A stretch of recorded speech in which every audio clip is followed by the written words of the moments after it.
జై శ్రీరామ్. అందరికీ నమస్కారం. మళ్ళీ కొన్ని మంచి మాటలతో మీ ముందుకు వచ్చేస్తాను. ఇది ఏమిటంటే, ఒక కోసల రాజ్యం ఉండేదట. ఆ కోసల రాజ్యం రాజు చాలా ధర్మప్రభు, న్యాయంగా పరిపాలించేవాడు.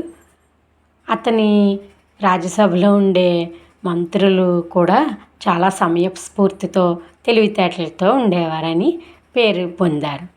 ఒకసారి ఆ నోట ఈ నోట ఈ మాట పొరుగున ఉన్న విదర్భరాజుకు తెలిసింది.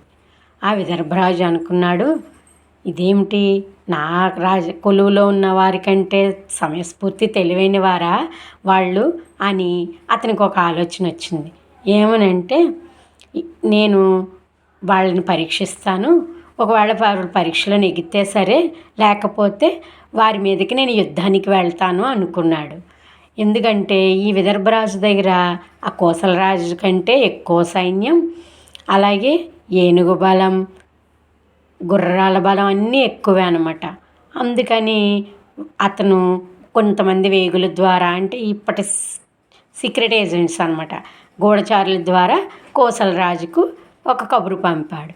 ఏమని, మీ రాజ్యంలో సమయస్ఫూర్తి తెలివితేటలు కలవారని నిరూపించుకుంటే నేను మీ రాజ్యం మీదకి యుద్ధానికి రాను, లేకపోతే యుద్ధానికి వస్తాను అని వేగు ద్వారా కబురు పంపాడు.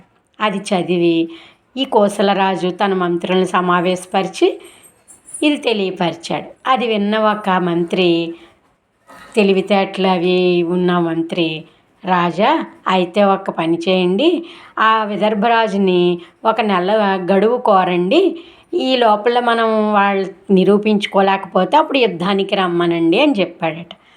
సరే అని ఆ వేగు ద్వారా ఈ కబురుని పంపాడు కోసలరాజు.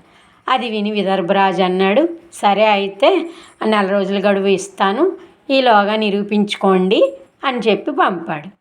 సరే అని రోజులు గడుస్తున్నాయి. ఈలోగా ఈ మంత్రి ఏం చేశాడు, ఆనపపాత తెలుసు కదా మనకి, నేల మీద పాకుతుంది, చిన్న పిందితో స్టార్ట్ అవుతుంది పువ్వుతో. ఆ ఆనపపిందిని ఒక కూజ లాంటి కుండని తెచ్చి దానిలో ఈ పిందిని తీగతో సహా పెట్టాడు. అలా రోజులు గడుస్తున్న కొద్దీ ఆనపకాయ ఎదుగుతుంది కదా, ఆ ఎదిగి ఎంత పెద్దదైందంటే ఇతను ఎంత పెద్ద కూజాను అమర్చాడో అంత కూజా పొట్ట నిండా ఆనపకాయ ఎదిగింది. ఎదిగిన వెంటనే ఇతను ఏం చేశాడు, ఆ తీగని కోసేసాడు. ఇప్పుడు కూజాతో సహా ఆనపకాయ వచ్చేసింది. దాన్ని ఆ వేగుల ద్వారా ఆ విదర్భరాజుకి పంపాడు ఈ కోసల మంత్రి. అప్పుడు ఆ విదర్భరాజు ఆ కుండని చూసి, ఇదేమిటి, ఇంత చిన్న మూతి ఉన్న దానిలోంచి ఇంత పెద్ద ఆనపకాయని పెట్టగలిగారా, అయితే ఆ కోసలంలో రాజు మంత్రి అందరూ కూడా చాలా సమయస్ఫూర్తి తెలివైన వాళ్ళే అన్నమాట అని చెప్పి తన యుద్ధానికి రావట్లేదని వాళ్ళ తెలివితేటలని అంగీకరించానని తెలియపరిచాడు. అప్పుడు కోసలరాజు ఈ మాట విని చాలా సంతోషించి ఆ మంత్రికి చాలా కానుకలు అవి అందజేశాడు. ఎందుకంటే యుద్ధం జరిగిందనుకోండి, చాలామంది సైనికులు, ఏనుగులు, గుర్రాలు అన్నీ కూడా మరణిస్తాయి, ఎవరు గెలిచినా సరే.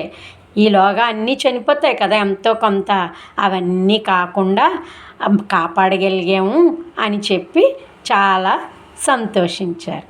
ఇందులోని విషయం ఏమిటంటే, ఎంత పెద్ద ఆపద వచ్చినా సమయానికి తగ్గట్టుగా ఆలోచన, తెలివితేటలు చేయగలిగితే దానిని చాలా వరకు తగ్గించుకోవచ్చు. హరే కృష్ణ.